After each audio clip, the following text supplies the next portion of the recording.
Hello everyone, and welcome to my channel. As you know, my name is Dr. Thuba, and my main aim is to guide all the doctors and dentists, in general the medical professionals who would like to consider Denmark as an option to work in. So I got a few questions and a few emails which were solely asking about the Danish language. So I think there's a little confusion there, so I would like to clear all the confusions regarding the procedure of Danish language. So this would be really helpful for you. If you know it before time, it will save a lot of time, trust me, once you come here. Okay, so let's start with the very beginning. You applied for the Danish authorization, you got the approval, you got the visa, now you're coming to Denmark, right? So you came to Denmark from your country. Now you have a total, doctors and dentists especially, you have a 2-year visa, which would of course be extended. But in these 2 years, the first thing that is very important for you to know is you need to learn the language within 2 years. I would recommend please try to learn the language within 1.5 years. You would be able to do that. If you take it seriously, you would be able to do that. I was not able to do it, unfortunately. Not in 1.5 years. It took me a little longer, but that is of course because of COVID. There was a pandemic. There was a lockdown. So for a while we did not have any online classes. After a while, of course, the online classes started, but we all know how online classes are and how do they go. We all know that, don't we? So after that, the exam was a little delayed as well, due to which it took me a little longer than usual. But of course, hopefully this will such a pandemic will not happen again, and of course, nobody else would be at that disadvantage. Okay, so starting, you came to this country, you came to Denmark, you don't have a visa. Now, how do you start the Danish language? So let me tell you. First, when you come to this country, you go to the office or your commune, and if people come to Copenhagen, because majority comes to Copenhagen, you need to go to the International House Copenhagen.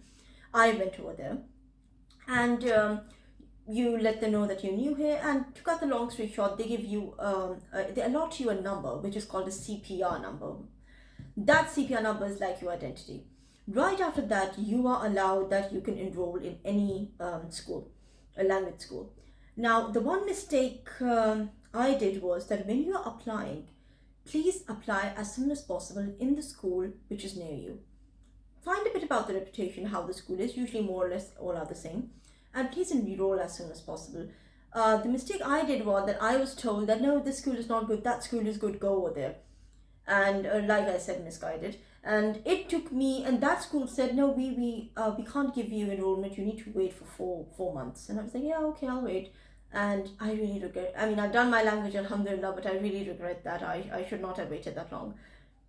I really wasted time. And later, when I realized it, I felt really sad about it. So apply as soon as possible. Every area, especially in Copenhagen, every area would have a school nearby. In your locality, you will have a language school. So just apply for it and start your language process. Now, the Danish language is free of cost. All the modules are free of cost. I was a little unlucky because when I started the language, there was a new rule in which they introduced little fees for every module. It was not too much, however, but still there was. But now it's not, the rule has changed again. The rule was only for 1 year when I was learning the Danish, and once I got done with the Danish, the rule reversed into free Danish education. That's what luck is all about, but that's okay. So I mean, taking positive, maybe I would not have taken it as seriously as I did if it was completely free. So you never know what the blessing in disguise is. So that's fine. However, so once you start the language, there are 5 modules, a total of 5 modules, and in the end you have your main exam, which is called the PD3 exam. Now, there are 3 types of exams, PD1, PD2 and PD3. But because we are medical professionals, we are in the skilled category, we have nothing to do with the 1 and 2. We only have to focus on PD3, which is for doctors, dentists, all the skilled people. So we start with the PD3. Now we have 5 modules. The first module is module 1, duration 2 to 3 months. It's very basic, your name, where did you come from, how many siblings do you have, what is the occupation of your parents, this general conversation you understand in Danish and a bit about the grammatics. If some people have already, if some people would please listen to me and learn the basics of this language from their country, they would be at a huge advantage because they could clear this module before time and it will save a lot of time to them. So that's why I encourage you, if you see my previous video, in that I also encourage everybody to please start learning a Danish language if they have a plan for Denmark or any other language through YouTube, through books while they are in their own country. So yeah, so that's what module 1 is. In 2-3 months you're done. Module 2, okay, after that you have an exam, which is just a verbal exam in which they would ask you some questions, you would answer them, you would pass. There's no really grading system, it's just a pass or fail. So no competition there. Once you pass, you go to module 2. Module 2 is a little bit difficult. It was for me also because you have to, you have to be good in listening also. They will teach you the listening, and listening is a bit difficult for me. Listening was the most difficult part. After module 2, it has a little longer duration, 4 months approximately. After that you have module 3, which is comparatively easier.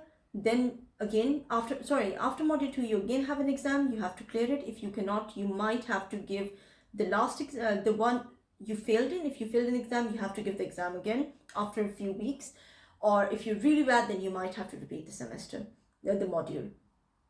So that's done. Then you have module 3, 3 to 4 months, it's done. You give an exam. Then you have module 4, the same, 4-5 months, you give the exam, and then you have the module 5. Now after the module 5, the exam of the module 5 is the main PT3 exam. It happens twice a year. It happens in May, June, or it happens in October and November. Always remember that. So I did not know when does it happen, and that also I really messed up the dates. So this is what it is. The two PT3 modules that have exams that happen May, June, and October, November. Now in the May, June exam, if you give it and whatever grades you get, those grades are gonna be the ones that you need to get 7, 7, 10, which is I would explain the pattern of this exam as well in my next video, that what comes in the PT3 exam. I would definitely explain that later on. But this is the basic exam in which you have the grades. Before, the exams were of your school. They were just to test you how good you know, so that they can promote you, and that is just a pass and fail. But this exam is the one where you would be given the grades. So that's just like, for example, when we do our O-levels or something in our respective countries, when we do O-levels or A-levels, for example. So we have some subject we have to pass, but the main exam happens in the end, where our grades are judged. But before that, we have to give a lot of mock exams that prepares us to that extent of the main exam. That's how it is. So module 1 we've spoken about, 2, 3, 4, and then 5. Now total of all this takes approximately 1.5 years. It can't be less than that. It's better if you take your time, but not more than 1.5. Make sure it's within 1.5 years. That is the ideal time of learning. So you get this exam, you get, hopefully you would get 7, 7, 10. 7, 7, 10 is like the grading system. And we have one part, which is like in the exam, how I say 7, 7, 10 is because there are 3 different types of tests you have to give in that main exam. One test is an essay. I would explain this more in the other video, however, but right now, just for clarity, one is the writing. One is the writing exam, which there's an essay, and you have to write 200 to 300 words of a topic that they would tell you.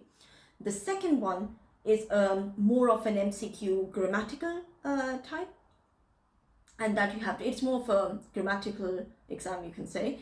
And in these both, you have to get 7, 7 each, and then you would have another exam after a few days, which would be the speaking exam. In that, you have to score a little higher. You have to score 10 in that, and 12 is the highest score, so 10 is pretty professional level also.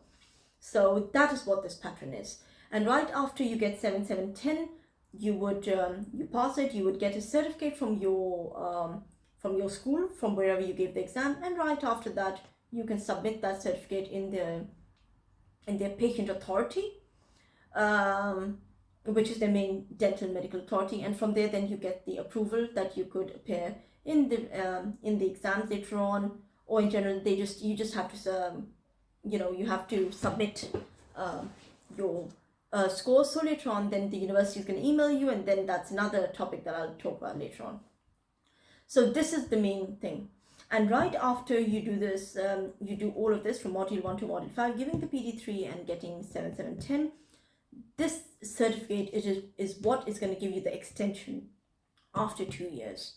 Yes, in some cases, if God forbid you were not able to do it, they might give you an extra year. But let's not talk about that right now. Let's focus on us completing the language within 1.5 years. So this is what the Danish language procedure is. If you have any other confusions, any other queries about it, please do please do message me. You have my Instagram account is below as well, and my email address is below as well. You're most welcome to email me, and I will respond to you as soon as possible. And I really hope this video helped, so you have a good idea of how to go through Danish language, because I did not know much about how the procedure of the Danish language is until a very long time. So I don't want you guys to be as clueless as I was, to be honest. So I hope this video really helped. Have a lovely day, everybody. Thank you.